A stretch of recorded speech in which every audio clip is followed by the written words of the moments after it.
महाराष्ट्रातील नागरिकांना पुढचे 2 ते 3 तास अत्यंत महत्त्वाचे ठरणार आहेत. हवामान विभागाकडून नुकतीच मोठी अपडेट समोर आली असून राज्यातील अनेक भागांमध्ये मुसळधार ते अतिमुसळधार पावसाचा इशारा देण्यात आला आहे. काही जिल्ह्यांसाठी रेड अलर्ट तर काही जिल्ह्यांसाठी येलो अलर्ट जारी करण्यात आला आहे. यासोबतच 100 ते 120 किलोमीटर प्रति तासाने वेगाने वादळी वारे, विजांचा कडकडा आणि काही ठिकाणी पारदर्शी परिस्थिती निर्माण होण्याची शक्यता हवामान खात्याने व्यक्त केली आहे. म्हणून हा व्हिडिओ शेवटपर्यंत नक्की पहा, कारण तुमचा जिल्हा या यादीत आहे का हे आपण पुढे पाहणार आहोत. मित्रांनो, अरबी समुद्रात आणि बंगालच्या उपसागरामध्ये तयार झालेल्या काही दाबाच्या क्षेत्रामुळे महाराष्ट्रातील हवामानात मोठा बदल झाला आहे. या प्रणालीचा परिणाम म्हणून वातावरणात मोठ्या प्रमाणावर आर्द्रता वाढली असून पुढील काही तासात अनेक भागांमध्ये जोरदार पाऊस पडण्याची शक्यता आहे. हवामान विभागाच्या माहितीनुसार काही भागांमध्ये रस्त्यावर पाणी साचू शकते, लहान नाले आणि ओढे भरून वाहू शकतात. तसेच सकल भागांमध्ये नागरिकांनी विशेष काळजी घेणे गरजेचे आहे. शेतकरी बांधवांसाठी ही महत्त्वाची सूचना आहे. ज्या शेतकऱ्यांनी नुकतेच पेरणी केली आहे किंवा शेतांमध्ये कृषी कामे सुरू आहेत, त्यांनी हवामानाचा अंदाज लक्षात घेऊन आवश्यक ती खबरदारी घ्यावी. वादळी वाऱ्यामुळे झाडे, विजांचे खांब आणि पत्र्यांचे छपरांचे नुकसान होण्याची शक्यता नाकारता येत नाही. जर तुमच्या परिसरात सध्या फक्त ढगाळ वातावरण दिसत असेल तरीही गाफील राहू नका, कारण हवामान विभागाने स्पष्ट इशारा दिला आहे की पुढील काही तासात परिस्थिती झपाट्याने बदलू शकते आणि मुसळधार पावसाची सुरुवात होऊ शकते. त्यामुळे अनावश्यक प्रवास टाळा, नदी, नाले किंवा पूल ओलांडण्याचा प्रयत्न करू नका आणि स्थानिक प्रशासनाच्या सूचनेचे पालन करा.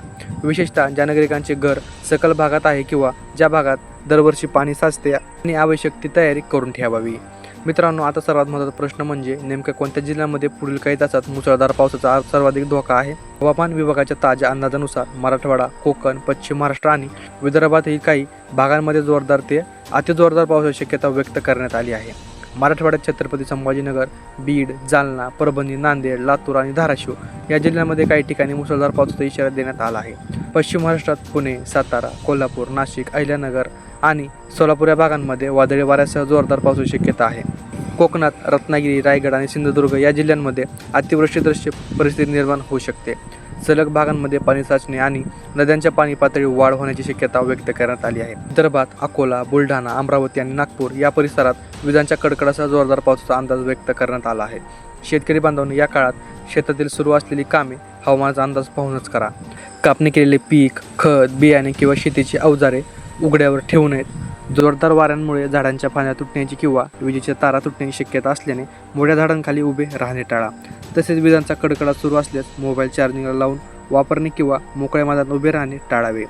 हवामान विभागाने नागरिकांना अफवांवर विश्वास न ठेवता अधिकृत हवामान अपडेट्सकरच विश्वास ठेवणे असे आव्हान देण्यात आले आहे. मित्रांनो, आता सर्वात महत्त्वाची गोष्ट म्हणजे या परिस्थितीत नागरिकांनी आणि शेतकरी बांधवांनी कोणती काळजी घ्यावी. हवामान विभागाने स्पष्टपणे सांगितले आहे की ज्या भागांमध्ये मुसळधार पावसाचा इशारा देण्यात आला आहे त्या भागातील नागरिकांनी अनावश्यक प्रवास टाळावा आणि स्थानिक प्रशासनाच्या सूचनेचे पालन करावे. जर तुमच्या परिसरातील विजांचा कडकडा सुरू असेल तर मोठ्या झाडाखाली, विजेच्या खांबाजवळ किंवा नदी नाल्यांच्या काठावर अजिबात थांबू नका. सखल भागात राहणाऱ्या नागरिकांनी आवश्यक कागदपत्रे, औषधे आणि इतर महत्त्वाच्या वस्तू सुरक्षित ठिकाणी ठेवाव्यात. शेतकरी बांधवांनी शक्य असलेल्या शेतातील कृषी अवजारे, खत, बियाणे आणि कापणी केलेले पीक सुरक्षित ठिकाणी हलवावे. ज्या भागात जोरदार वारे वाहण्याची शक्यता आहे त्या ठिकाणी कच्ची घरे, पत्र्यांची छपरे किंवा सैल वस्तू सुरक्षित करण्याचा प्रयत्न करा. हवामान विभागाच्या अंदाजानुसार पुढील 24 तास राज्यातील अनेक भागांमध्ये महत्त्वाचे ठरणार आहे. काही ठिकाणी मुसळधार पाऊस तर काही ठिकाणी मध्यम स्वरूपाचा पाऊस पडू शकतो. म्हणून कोणत्याही अफवांवर विश्वास ठेवू नका. भारतीय हवामान विभाग, IMD आणि स्थानिक प्रशासनाकडून मिळणाऱ्या अधिकृत सूचना वेळोवेळी तपासत राहा. शेवटी एकच विनंती, स्वतःची, आपल्या कुटुंबाची आणि पाळीव प्राण्याची काळजी घ्या, सुरक्षित राहा आणि हवामानाचा अंदाज लक्षात घेऊनच घराबाहेर पडा. अशात महत्त्वाच्या हवामान अपडेट्स, शेतकरी बातम्या आणि सरकारी योजनांची अचूक माहिती सर्वात आधी मिळवण्यासाठी आपल्या real news Marathi YouTube channel subscribe नक्की करा. मित्रांनो, तर मी आहे आदित्य, तुम्ही पाहतात real news Marathi YouTube channel. आपल्या चॅनलला नक्की सबस्क्राईब करा. व्हिडिओ वॉच केल्याबद्दल मनापासून धन्यवाद. तर भेटूया नवीन एका बातमीमध्ये. तोपर्यंत जय महाराष्ट्र.